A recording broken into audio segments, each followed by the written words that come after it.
Hello student, myself Ujjwal Kumar and I welcome you all in the online platform of Formulator where you find different semester subject in detail manner. Third semester में हम लोगों को एक paper पढ़ना है civil engineering branch के लिए। इस पेपर का नाम है बेसिक इलेक्ट्रॉनिक्स और इस पेपर का अगर आप कोड बोले तो इसका कोड ESE 202 है। इसका कोड ESC 202 है। ठीक है, पेपर का नाम बेसिक इलेक्ट्रॉनिक्स है। तो आज हम लोग थर्ड सेमेस्टर का बेसिक इलेक्ट्रॉनिक्स सब्जेक्ट स्टार्ट करेंगे और सबसे पहले जो क्लास हमारा आज का होगा उसमें हम लोग एक ब्रीफ सिलेबस का इंट्रोडक्शन देखेंगे।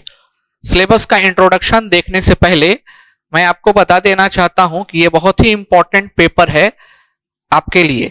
आप ये नहीं समझेंगे कि आप सिविल इंजीनियरिंग है, आप यहाँ पे बेसिक इलेक्ट्रॉनिक्स पढ़ लिए, इसके बाद इसका कोई भी यूज नहीं होगा।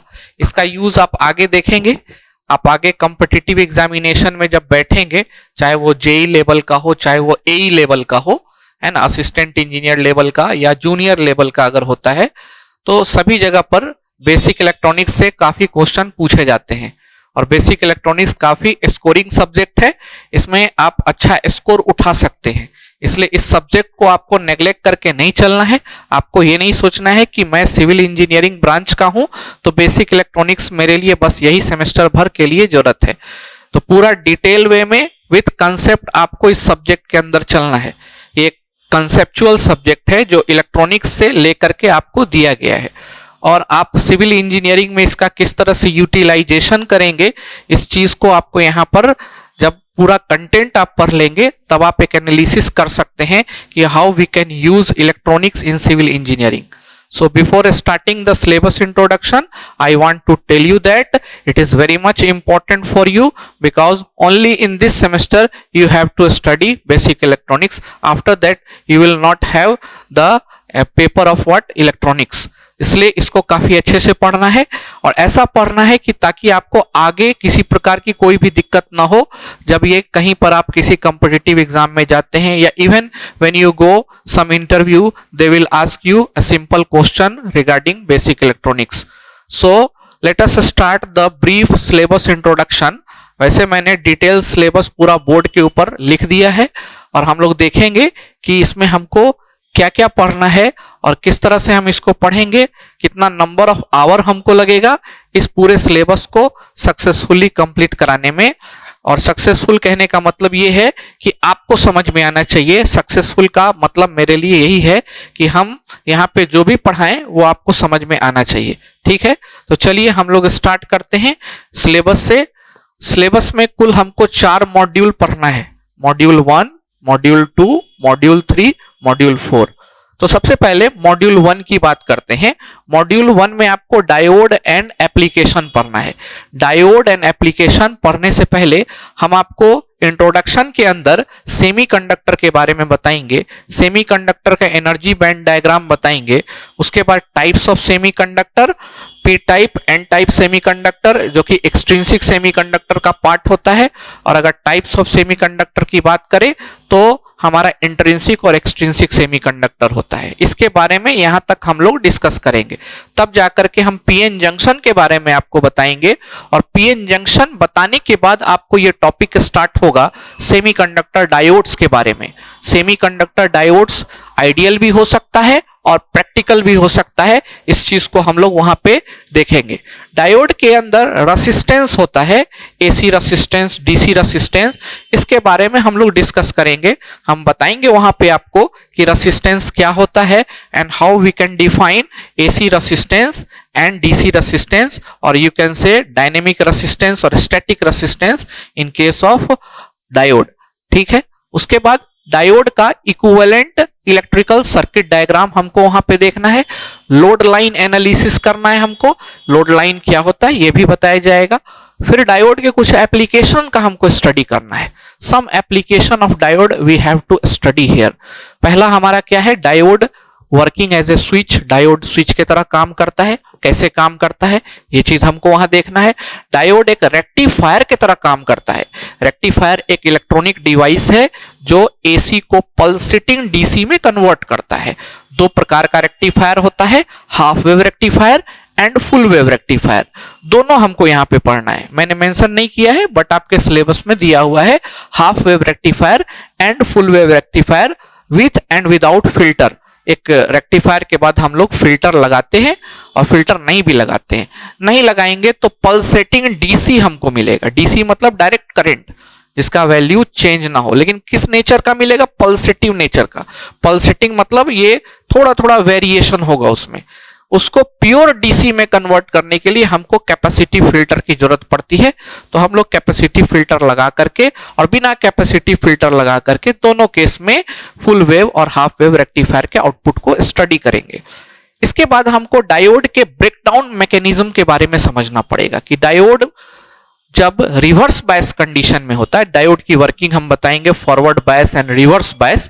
तो डायोड जब रिवर्स बायस कंडीशन में होता है तो एक पर्टिकुलर वोल्टेज के बाद डायोड का जंक्शन ब्रेकडाउन कर जाता है। इसी को हम लोग ब्रेकडाउन मैकेनिज्म बोलते हैं। There are two type of breakdown mechanism, avalanches breakdown and Zener breakdown, which we will study in detail when this topic will come. इसके बाद हमको एक जेनर डायोड के बारे में पढ़ना है। डायोड का टाइप पढ़ना है, जिसमें सबसे इंपॉर्टेंट टाइप है जेनर डायोड, जो कि वोल्टेज रेगुलेशन में काम आता है। वोल्टेज रेगुलेशन मतलब आपको समझना पड़ेगा कि कंट्रोल, हम किस तरह से उसको रेगुलेट कराएं, किस तरह से कंट्रोल करें। वोल्टेज कंट्रोल करना बहुत ही क्या है, इंपॉर्टेंट है इन case of electrical and electronics. तो ये हमारा जेनर डायोड होगा। इसका ऑपरेशन और एप्लीकेशन हमको पढ़ना है। जेनर डायोड के बाद नेक्स्ट हमारा जो डिवाइस है वो है opto electronic device. Opto means what? Light. And electronics, you know, whatever you are using nowadays, all are what? Electronic devices. Maximum mobile phone से लेके लैपटॉप से लेके टैबलेट से लेकर के सारा चीज जो आप यूज कर रहे हैं, that all are what? Electronic device. तो वो इलेक्ट्रॉनिक डिवाइस जो कि लाइट से कंट्रोल हो, इसको ऑप्टो इलेक्ट्रॉनिक डिवाइस बोलते हैं। एग्जाम्पल के तौर पे है ना, लाइट इमिटिंग डायोड लाइट देता है, ठीक है। और दूसरा हमारा क्या है? फोटो डायोड, जो लाइट जब उसके ऊपर आता है तो वो डायोड हमारा क्या करता है? वर्क करता है। तो लाइट इमिटिंग डायोड जिसको एलईडीज बोलते हैं, और फोटो डायोड, इसका एप्लीकेशन, दोनों का एप्लीकेशन हमको देखना है। इसके बाद हमको एक इलेक्ट्रॉनिक डिवाइस के बारे में पढ़ना है जिसका नाम है सिलिकॉन कंट्रोल रेक्टिफायर, एससीआर। इसका ऑपरेशन, कंस्ट्रक्शन, कैरेक्टरिस्टिक, रेटिंग और एप्लीकेशन के बारे में हमको देखना है। तो this is all about your module 1 syllabus. Module 1 syllabus में जनरली हमको diode, SCR, opto electronic device के बारे में पढ़ना है, ठीक है। लेकिन इसको पढ़ने के लिए मैंने आपको बताया था, मैंने आपको जस्ट अभी पहले बताया कि हमको बेसिक से शुरुआत करना पड़ेगा, क्योंकि ये आपके लिए न्यू एक क्या है, सब्जेक्ट है। थोड़ा बहुत हो सकता है आप पहले भी पढ़े हो, लेकिन यहाँ पे कंप्लीट आपको इंफॉर्मेशन दिया जाएगा। बिल्कुल जीरो लेवल से स्टार्ट करेंगे और उसको उस लेवल तक ले जाएंगे जिस लेवल तक आपको जरूरत हो। तो मॉड्यूल 1 के अंदर यही हमारा कुल क्या हो गया, सिलेबस हो गया, ठीक है। चलिए अब हम लोग मॉड्यूल 2 के ऊपर चलते हैं कि मॉड्यूल 2 में हमको क्या पढ़ना है। अच्छा, मॉड्यूल 2 में जाने से पहले मॉड्यूल 1 की आवर की अगर हम बात करें तो कम से कम इसमें हमको 15 to 20 आवर्स लगेंगे, क्योंकि इसमें हमको कुछ एक्स्ट्रा टॉपिक भी इनिशियल बताना पड़ेगा। इंट्रोडक्शन में आपको सेमीकंडक्टर के बारे में, टाइप्स ऑफ सेमीकंडक्टर, 2 प्रकार का सेमीकंडक्टर होता है, इंट्रिंसिक और एक्सट्रिंसिक। फिर एक्सट्रिंसिक सेमीकंडक्टर 2 प्रकार का होता है, पी टाइप, एन टाइप, और उसमें बहुत सारी बातें आएंगी जो कि आपको इलेक्ट्रॉनिक्स पेपर को समझने में क्या होगा, हेल्प होगा आगे, ठीक है। तो उन सारे बातों को हम लोग नोट डाउन भी करेंगे, ठीक है। चलिए, तो 15 minimum, 20 is the maximum hour which I will take to complete this module 1। Module 1 को कंप्लीट कराने में हम इतना आवर आपको लेंगे। चलिए अब हम चलते हैं मॉड्यूल नंबर 2 पे। इधर हमारा मॉड्यूल नंबर 2 है, मैंने यहां नोट डाउन किया है। मॉड्यूल नंबर 2 में जनरली हमको ट्रांजिस्टर के बारे में पढ़ना है। तो इसमें भी सबसे पहले हम इंट्रोडक्शन देंगे कि ट्रांजिस्टर क्या होता है, व्हाट इज ट्रांजिस्टर, कितने टाइप से क्लासिफाई करते हैं हम लोग ट्रांजिस्टर को। तो हम लोग जनरली देखेंगे कि ट्रांजिस्टर हमारा मेनली 2 टाइप का यहाँ होता है। पहला हम बाइपोलर जंक्शन ट्रांजिस्टर और दूसरे को फील्ड इफेक्ट ट्रांजिस्टर बोलते हैं। एक स्पेशल ट्रांजिस्टर होता है, इसको यूनी जंक्शन ट्रांजिस्टर, यूजेटी बोला जाता है, जिसके बारे में हमको नहीं पढ़ना है।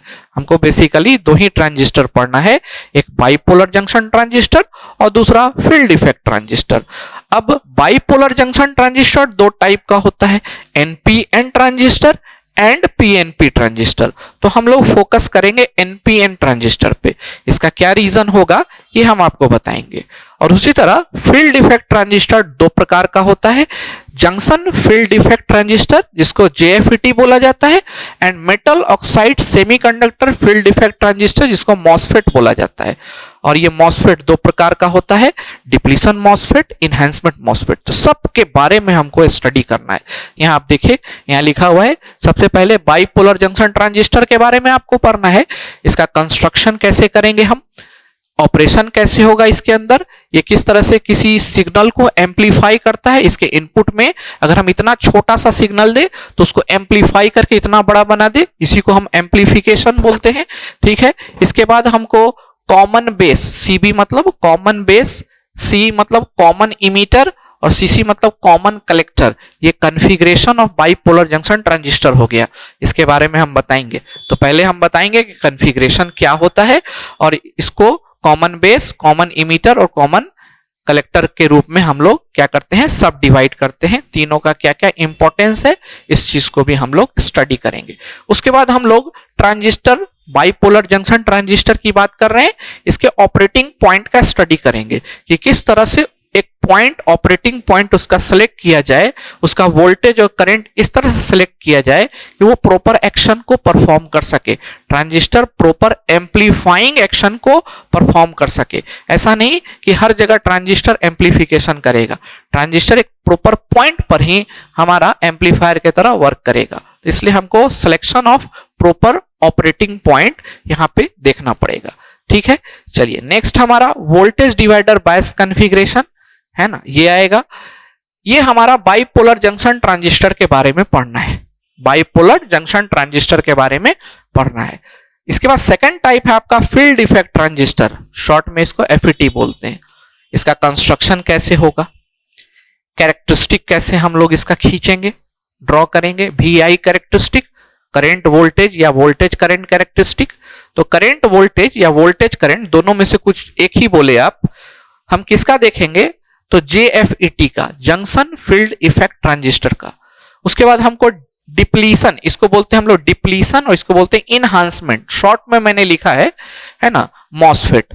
और उसके बाद आपको लास्ट इसमें पढ़ना है introduction to complementary metal oxide semiconductor circuit, CMOS, complementary metal oxide semiconductor circuit के बारे में पढ़ना है। ठीक है, NMOS और PMOS दो टाइप के मेटल ऑक्साइड सेमीकंडक्टर होते हैं, जिसको कंबाइन करते हैं तो कंप्लीमेंट्री CMOS बनता है हमारा। बहुत सारे टर्म इसमें आपको न्यू आएंगे, बहुत सारा ऐसा टर्म आएगा जो आपने कभी सुना नहीं है, लेकिन आपको घबराना नहीं है क्योंकि ये हमारा क्या है, इंट्रोडक्शन है सिलेबस का। वो टर्म आगे भी आएगा और जहां पर वो टर्म आएगा वहां पे हम इसको प्रॉपर्ली एक्सप्लेन करेंगे। ठीक है, आप देखेंगे कि जब हम लोग मॉड्यूल 1 समाप्त करेंगे तो काफी कुछ इलेक्ट्रॉनिक्स के बारे में आपको नॉलेज हो जाएगा। ठीक है, और बहुत ही अच्छा सिलेबस कंटेंट आप लोग को दिया है, बिल्कुल ऐसा सिलेबस कंटेंट दिया है जो कि आप आगे इसको यूज कर सके, आइदर इन कॉम्पिटिटिव एग्जामिनेशन और इन इंटरव्यू, कहीं भी आप इसका यूज कर सकते हैं। ऐसा सिलेबस कंटेंट इसके अंदर मेंशन किया है। तो ये आपका मॉड्यूल 2 था, जिसमें हम लोग मेनली ट्रांजिस्टर के बारे में पढ़ेंगे। मॉड्यूल 1 में मेनली डायोड के बारे में हमने पढ़ा, सिलिकॉन कंट्रोल रेक्टिफायर के बारे में पढ़ा और हम लोग ऑप्टो इलेक्ट्रॉनिक डिवाइस के बारे में, तीन चीज वहां पढ़े थे। ठीक है, डायोड, पीएन जंक्शन डायोड जिसमें हम जेनर डायोड ये सब भी आता है। उसके बाद हमने क्या पढ़ा तो ऑप्टो इलेक्ट्रॉनिक डिवाइस और सिलिकॉन कंट्रोल रेक्टिफायर जो कि एक पावर इलेक्ट्रॉनिक का डिवाइस होता है। ये मेनली तीन चीज हमको पढ़ना था। मॉड्यूल 2 में हमको ट्रांजिस्टर के बारे में पढ़ना था। पहला बाइपोलर जंक्शन ट्रांजिस्टर BJT और दूसरा फील्ड इफेक्ट ट्रांजिस्टर, इसी के सब पार्ट्स के बारे में हमको पढ़ना था। तो चलिए ये हमारा मॉड्यूल नंबर 2 हो गया। मॉड्यूल नंबर 2 को पढ़ने के लिए मिनिमम 15 आवर की जरूरत पड़ेगी मिनिमम, और मैक्सिमम बात करें तो 18 to 20 आवर की जरूरत पड़ेगी, 18 to 20 आवर की जरूरत पड़ेगी। ठीक है, तो ये हमारा मॉड्यूल 2 था। अब चलते हैं हम लोग मॉड्यूल 3 पे। तो काफी कुछ इंफॉर्मेशन मॉड्यूल 1 मॉड्यूल 2 के बाद इलेक्ट्रॉनिक्स का आपको आ जाएगा। अब इलेक्ट्रॉनिक्स में हमको कुछ हायर डिवाइसेस की जरूरत पड़ेगी, हायर कुछ ऐसे डिवाइस की जिसका यूटिलाइजेशन हम लोग इलेक्ट्रॉनिक सर्किट में कर सके। ठीक है, वो सारे डिवाइसेस हमारे कौन होंगे? तो एम्पलीफायर एंड ऑसिलेटर। इलेक्ट्रॉनिक्स में एक ऐसा डिवाइस होगा जो एम्पलीफिकेशन करता हो, छोटा सा सिग्नल दे, उस सिग्नल को एम्पलीफाई करके बड़ा कर दे, उसके वोल्टेज लेवल को बड़ा कर दे, उसके करंट लेवल को बड़ा कर दे, उसके पावर लेवल को बड़ा कर दे। ऐसे डिवाइस को हम लोग एम्पलीफायर बोलते हैं। और दूसरा ऑसिलेटर होता है जो कि एक सिग्नल प्रोड्यूस करता है। ऑसिलेटर एक सिग्नल प्रोड्यूस करता है। Oscillator is a device which works without an input. बिना इनपुट दिए हुए हम लोग आउटपुट प्रोड्यूस कर लेते हैं। आप ये पहली बार सुन रहे होंगे कि बिना इनपुट दिए हम आउटपुट प्रोड्यूस कर रहे हैं। ऐसा हम कहीं भी नहीं देखते हैं कि बिना इनपुट दिए आउटपुट हमको मिल जाए। लेकिन इलेक्ट्रॉनिक्स में ऑसिलेटर एक ऐसा डिवाइस है जिसको इनपुट देने की जरूरत नहीं पड़ती है और ये आउटपुट प्रोड्यूस करता है। ये पीरियोडिक साइनोसॉइडल टाइप का वेव जनरेट करता है, साइन वेव, कोसाइन वेव। इसके अलावा भी बहुत सारे वेव को जनरेट करता है, ट्रायंगुलर, ठीक है, रेक्टेंगुलर, इस टाइप के वेव को भी ये जनरेट करता है। तो हम लोग ऑसिलेटर्स के बारे में इसमें पढ़ेंगे। क्या क्या पढ़ना है ट्रांजिस्टर एम्पलीफायर में? आप देखिए, क्लासिफिकेशन पहले करना है। ट्रांजिस्टर एम्पलीफायर का क्या क्लासिफिकेशन होता है, ऑसिलेटर का क्या क्लासिफिकेशन होता है, ये हम करेंगे। स्मॉल सिग्नल एम्पलीफायर के बारे में पढ़ना है आपको, बेसिक उसके फीचर के बारे में। कॉमन इमीटर एम्पलीफायर के बारे में आपको जानना है। कपलिंग और बाईपास कैपेसिटर के बारे में जानना है। वहां पे कैपेसिटर लगा होता है जो कि कपलिंग और बाईपास कैपेसिटर कहलाता है। इसका क्या वर्क होगा वो भी हम लोग देखेंगे। इसके अंदर डिस्टॉर्शन होता है। डिस्टॉर्शन कहने का मतलब शेप चेंज। सिग्नल आपने साइन वेव दिया और उसका शेप क्या हो गया? चेंज हो गया। ठीक है, तो इसको हम लोग डिस्टॉर्शन बोलते हैं। सिग्नल के अंदर डिस्टॉर्शन प्रोड्यूस हो गया। डिस्टॉर्टेड सिग्नल हमको नहीं चाहिए। हमको जैसा मैंने सिग्नल इनपुट में दिया था वैसा ही आउटपुट में हमको मिलना चाहिए। एम्पलीफाई हो करके आउटपुट में वैसा ही मिलना चाहिए, उसका लेवल बढ़ के आउटपुट में उतना ही मिलना चाहिए। लेकिन ऐसा होता नहीं है, उसके अंदर डिस्टॉर्शन आ जाता है। उसके बारे में हम लोग एनालिसिस करेंगे। Then after we will have AC equivalent circuit. उसके एसी इक्विवेलेंट सर्किट के बारे में देखेंगे, किसके? ट्रांजिस्टर एम्पलीफायर के एसी इक्विवेलेंट सर्किट के बारे में पढ़ेंगे। चलिए, इसके बाद हम लोग यहाँ पे आते हैं। यही हमारा मॉड्यूल 3 का वहां पर भी पार्ट मैंने लिखा है। क्या है? आपको फीडबैक एम्पलीफायर के बारे में पढ़ना है। फीडबैक एम्पलीफायर क्या होता है? फीडबैक है ना, फीडबैक के बारे में हम बताएंगे। और फीडबैक करने से क्या क्या एडवांटेज है ये भी बताएंगे, क्या क्या डिसएडवांटेज है ये भी बताएंगे। उसके बाद टाइप्स ऑफ फीडबैक के बारे में हम जानेंगे। तो जनरली हम बताएंगे there are 2 types of feedback. First is negative feedback and second is positive feedback. Amplifier में हम लोग निगेटिव फीडबैक का यूज करते हैं तो वो हमारा एक प्रॉपर एम्पलीफायर बनता है। और जब हम लोग उसी एम्पलीफायर में पॉजिटिव फीडबैक का यूज करते हैं तो वो ऑसिलेटर बन जाता है। तो टाइप्स ऑफ फीडबैक के बारे में आपको बताया जाएगा, एडवांटेज भी बताया जाएगा। फीडबैक, निगेटिव फीडबैक की टोपोलॉजीज बताई जाएगी। टोपोलॉजीज मतलब उसका construction. There are 4 topologies of negative feedback amplifier. ठीक है, voltage series feedback, voltage shunt feedback, current series feedback, current shunt feedback. ठीक है, तो ये सब नाम सुन के आपको घबराना नहीं है। जैसा कि मैंने पहले भी आपको बोला है कि बहुत सारे चीज आपको न्यू आएंगे यहाँ पे, तो घबराना नहीं है आपको। इस सब चीज को वहां पे डिटेल वे में डिस्कस करेंगे। ठीक है, यहाँ पे आप देखें नीचे लिखा हुआ है current end voltage series feedback. Short में फीडबैक को हम लोग इस तरह से लिखते हैं, फीडबैक एम्पलीफायर। फिर ऑसिलेटर के बारे में डिटेल में पढ़ना है। इसका क्लासिफिकेशन हम लोग देखेंगे। RC phase shift oscillator, Wien's bridge oscillator, LC, L means inductance, C means capacitor oscillator, ये हाई फ्रीक्वेंसी ऑसिलेटर कहलाता है। ऊपर वाले लो फ्रीक्वेंसी ऑसिलेटर कहलाते हैं। लो फ्रीक्वेंसी को इलेक्ट्रॉनिक्स में ऑडियो फ्रीक्वेंसी बोला जाता है, हाई फ्रीक्वेंसी को इलेक्ट्रॉनिक्स में रेडियो फ्रीक्वेंसी बोला जाता है। तो ये ऊपर के दोनों ऑडियो फ्रीक्वेंसी एम्पलीफायर है और नीचे आप देख रहे हैं ये दोनों हमारा कैसा है? तो ये हमारा रेडियो फ्रीक्वेंसी एम्पलीफायर है, ये एलसी ऑसिलेटर। ऊपर ये दोनों हमारा क्या है?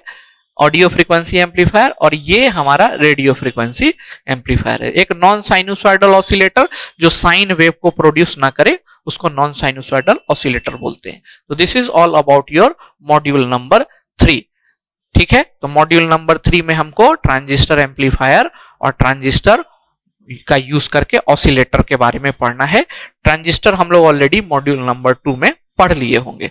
ठीक है, चलते हैं। Last module is your module number 4। Module number 4 last हमारा मॉड्यूल है। इसमें आपको एक इलेक्ट्रॉनिक डिवाइस के बारे में जानना है। इस इलेक्ट्रॉनिक डिवाइस का नाम है ऑपरेशनल एम्पलीफायर, और ये ऑपरेशनल एम्पलीफायर का शॉर्ट में हम लोग नाम देते हैं ऑप-एम। ऑप-एम हमने यहां लिखा भी है, ऑप-एम। ठीक है, ऑपरेशनल एम्पलीफायर को शॉर्ट में हम लोग क्या बोलेंगे, op-M.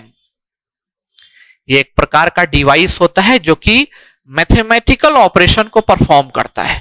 What are the mathematical operation? Addition, subtraction, multiplication, ठीक है, इंटीग्रेशन, डिफरेंशिएशन। तो अगर हमको किसी दो सिग्नल को मल्टीप्लाई कराना हो, दो सिग्नल को ऐड करना हो, अगर मुझे किसी सिग्नल को इंटीग्रेट करना हो, किसी सिग्नल को डिफरेंशिएट करना हो, तो उसके लिए हम लोग एक इलेक्ट्रॉनिक डिवाइस का यूज करेंगे जिसका नाम है ऑपरेशनल एम्पलीफायर। ऑपरेशन का मतलब ही होता है मैथमेटिकल ऑपरेशन। तो ऑप-एम में हमको क्या क्या पढ़ना है, पहले तो इसका इंट्रोडक्शन हम बताएंगे आपको, ब्लॉक डायग्राम्स आएंगे कुछ इसमें। डिफरेंशियल एम्पलीफायर कॉन्फ़िगरेशन ऑप-एम का एक सबसे इंपॉर्टेंट पार्ट होता है। डिफरेंशियल एम्पलीफायर यहाँ पे शॉर्ट में हमने DIFF लिखा है, तो डिफरेंशियल एम्पलीफायर कॉन्फ़िगरेशन देखेंगे। इसका common mode rejection ratio CMRR, उसके बाद PSRR, ये सब देखेंगे। स्लीव रेट इसका क्या होता है ये देखेंगे। देन आफ्टर ऑप-एम जो होता है वो एक नंबर से अवेलेबल होता है मार्केट में, IC741। आप अगर मार्केट में जाएंगे और इलेक्ट्रॉनिक्स जहां पे कंपोनेंट रखे होते हैं उसको बोलेंगे कि ऑप-एम दीजिए तो वो नहीं दे पाएगा, एक ट्रांजिस्टर दीजिए वो नहीं दे पाएगा, आपको नंबर बताना पड़ेगा उसका। जैसे ऑप-एम का नंबर हमको 741 IC, हम दुकान में जाके मांगेंगे कि हमको 741 IC दीजिए, वो हमको ऑप-एम निकाल करके दे देगा। तो हमको उसके बारे में पढ़ना पड़ेगा 741 ICs के बारे में, क्योंकि जो प्रोजेक्ट बनाते हैं इलेक्ट्रॉनिक्स स्टूडेंट, और हो सकता है आप भी कोई सिविल का प्रोजेक्ट बनाए जिसमें इलेक्ट्रॉनिक का कुछ पार्ट आप डाले, तो आपको भी ऑप-एम की जरूरत पड़ेगी। तो 741 ऑप-एम आप ले सकते हैं, या उससे भी हायर कैटेगरी का ऑप-एम आप खरीद सकते हैं, मार्केट में अवेलेबल रहता है। ठीक है, इसके बाद हमको कैरेक्टरिस्टिक पढ़ना है आइडियल ऑप-एम का। ऑप-एम दो प्रकार का होता है, एक आइडियल ऑप-एम, एक प्रैक्टिकल ऑप-एम। तो हमको कैरेक्टरिस्टिक आइडियल ऑप-एम के बारे में जानना है। ये क्या इसका इंपीडेंस होगा, क्या इसका बैंडविड्थ होगा, क्या इसका फ्रीक्वेंसी रेंज होगा, क्या इसका आउटपुट इंपीडेंस होगा, इनपुट इंपीडेंस होगा, इन सारे चीज को हम लोग यहाँ पे स्टडी करेंगे। और लास्टली जो टॉपिक हमको इस पूरे सिलेबस का देखना है वो है हमारा concept of virtual ground. This is very much important topic, और ये टॉपिक का यूटिलाइजेशन हम ऑपरेशनल एम्पलीफायर के न्यूमेरिकल सॉल्व करने के लिए करेंगे। तो ये this is all about your syllabus. Civil के लिए जो बेसिक इलेक्ट्रॉनिक्स हमको पढ़ना है ये पूरा हमारा सिलेबस है, 4 ही मॉड्यूल आपको पढ़ना है। ठीक है, पूरा जो भी कंटेंट आएगा उसमें फुल ऑफ थ्योरी, कहीं कहीं थोड़ा थोड़ा डेरिवेशन और न्यूमेरिकल भी आएंगे। चारों यूनिट में आप लोग देखेंगे कि हम लोग न्यूमेरिकल भी सॉल्व करेंगे। तो अगर हम नंबर ऑफ आवर की बात करें तो थर्ड वाले का अगर हम आवर की बात करें तो मॉड्यूल नंबर 3 में मिनिमम आवर हम 12 और मैक्सिमम आवर 15 हम लोग लेंगे, उसमें हम लोग इसको फिनिश करेंगे। और लास्ट जो मॉड्यूल 4 आप देख रहे हैं इसको हम लोग मिनिमम 8 और मैक्सिमम 10 to 12 आवर में क्या करेंगे, कंप्लीट करेंगे। कुल मिला के हम देखा जाए तो लगभग हम ये कह सकते हैं कि 50 आवर्स हमको लगेंगे इस पूरे सिलेबस को कंप्लीट कराने के लिए। ठीक है, और हम लोग इसको पूरा लोअर लेवल से स्टार्ट करेंगे और इसको अपर लेवल में हम लोग ले जाएंगे। ठीक है, चलिए, तो ये बातें तो सिलेबस के बारे में हो गई। अब रेफरेंस बुक के बारे में हम कुछ बात कर लेते हैं कि सर कौन सी बुक हम इसमें फॉलो करेंगे, which book we have to follow for better understanding of basic electronics. There are different book in the market. Market में बहुत सारे बुक अवेलेबल है, कुछ फॉरेन राइटर के बुक्स मिलेंगे, कुछ इंडियन राइटर के बुक्स मिलेंगे। तो अगर आप स्टैंडर्ड बुक पर जाएंगे तो फॉरेन राइटर का बुक स्टैंडर्ड होता है, तो आपको वो लेना पड़ेगा। जैसे बेसिक इलेक्ट्रॉनिक्स का बुक आता है मिलीमन हेल्कियास, लेकिन अगर आप मिलीमन हेल्कियास ले लेते हो तो बीइंग ए सिविल स्टूडेंट आपको वो समझ में नहीं आएगा, इवन कि इलेक्ट्रॉनिक्स स्टूडेंट को भी नहीं समझ में आता है, क्योंकि वो फॉरेन राइटर की बुक है, लैंग्वेज उसका थोड़ा टफ होता है, तो आपको काफी पेशेंसली पढ़ना पड़ेगा। लेकिन मैं आपको सलाह दूंगा कि आप मिलीमन हेल्कियास को ना खरीदें।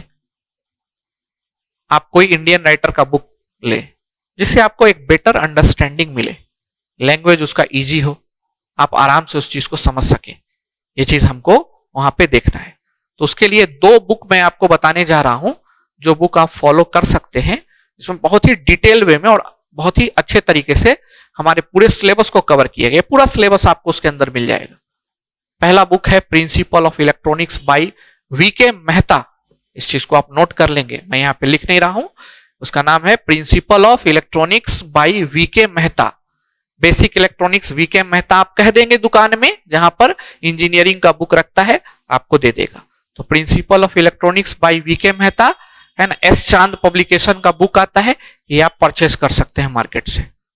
और दूसरा बुक हम बताने जा रहे हैं आपको, दूसरा बुक है इलेक्ट्रॉनिक्स बाय जेबी गुप्ता, है ना, इलेक्ट्रॉनिक्स बाय जेबी गुप्ता। ये इलेक्ट्रॉनिक्स के नाम से आता है और आपको जेबी गुप्ता लेना है, ठीक है।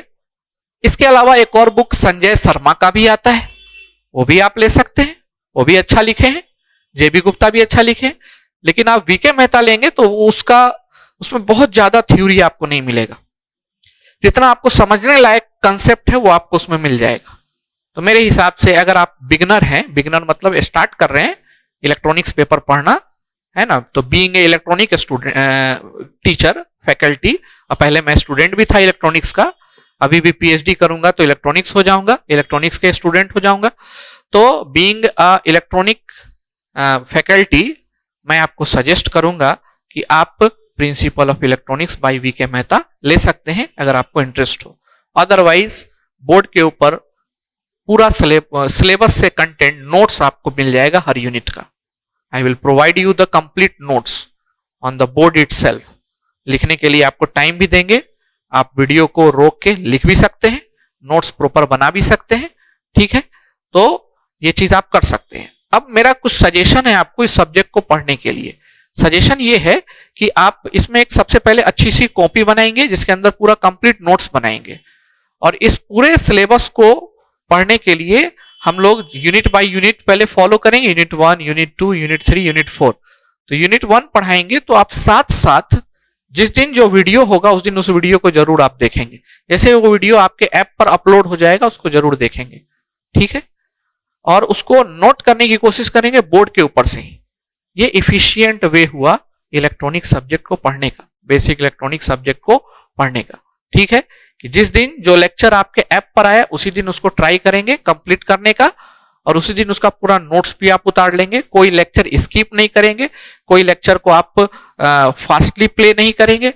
आप स्किप करके आगे देखते जाएंगे तो आपको समझ में नहीं आएगा, क्योंकि इलेक्ट्रॉनिक एक ऐसा ब्रांच है जिसके जो सब्जेक्ट्स होते हैं वो एक दूसरे से कनेक्टेड होते हैं। अगर एक कंसेप्ट आपका छूट गया तो आगे का कंसेप्ट आपको समझ में नहीं आएगा। इसमें से कोई भी ऐसा मॉड्यूल नहीं है जिसको हम पहले उठाएं। मतलब अगर यूनिट 1 की बात करें तो, अगर हम मॉड्यूल 1 की बात करें तो हमको पहले मॉड्यूल 1 पढ़ाना पड़ेगा। अगर कोई व्यक्ति मॉड्यूल 4 पहले उठा के पढ़ा देता है, it is not possible to make you understanding. आपको समझाने के लिए हमको पहले मॉड्यूल 1 उठाना पड़ेगा, और उसमें भी वो सारे टॉपिक इंक्लूड करने पड़ेंगे जो टॉपिक यहां आपके सिलेबस में मेंशन नहीं है। जैसे सेमीकंडक्टर क्या है, सेमीकंडक्टर का एनर्जी लेवल डायग्राम क्या है, टाइप्स ऑफ सेमीकंडक्टर क्या है, पीएन जंक्शन क्या है, पीएन जंक्शन डायोड क्या है, तब जाके हम डायोड के बारे में यहाँ पे स्टडी करेंगे। तो this is all about your syllabus introduction and first introduction class, online class to you. From next class onward we will start with our syllabus. Module 1 हम स्टार्ट करेंगे। मॉड्यूल 1 का नाम है डायोड एंड एप्लीकेशन। मॉड्यूल 1 का क्या नाम है? Diode and application, ठीक है। सिलेबस आपके पास होगा अवेलेबल, अगर आप नोट करना चाहते हैं तो नोट कर ले, अदरवाइज आप एक सिलेबस का फोटो स्टेट निकाल के या फिर उसका प्रिंट आउट निकाल के, बहुत बड़ा नहीं, छोटा फॉन्ट करवा लें। यहाँ पर प्रिंट आउट निकालेंगे, वहां बोल दें कि इसका फॉन्ट जो है वो छोटा कर दो, और जो आप कॉपी बनाएंगे उस कॉपी के ऊपर आप उसको क्या करेंगे, पेस्ट करेंगे सबसे ऊपर में, ताकि एग्जाम टाइम में आपको ओवरव्यू मिलता रहे, ठीक है। चलिए, तो इस चीज से आपको एक अच्छा सा नोट्स प्रिपेयर करना है, जो कि आपको यहाँ पे प्रोवाइड कराएंगे हम, मैटर जो भी उसका है वो प्रोवाइड करेंगे, ठीक है। चलिए, तो हम इसको आप को देते हैं कुछ समय। अगर आप नोट करना चाहते हैं तो नोट कर ले, अदरवाइज सिलेबस आपके पास है अवेलेबल, तो आप उसको डायरेक्टली क्या कर सकते हैं, पेस्ट कर सकते हैं अपने नोट्स के फ्रंट पेज पे। ठीक है, from next class we will start module 1। Thank you.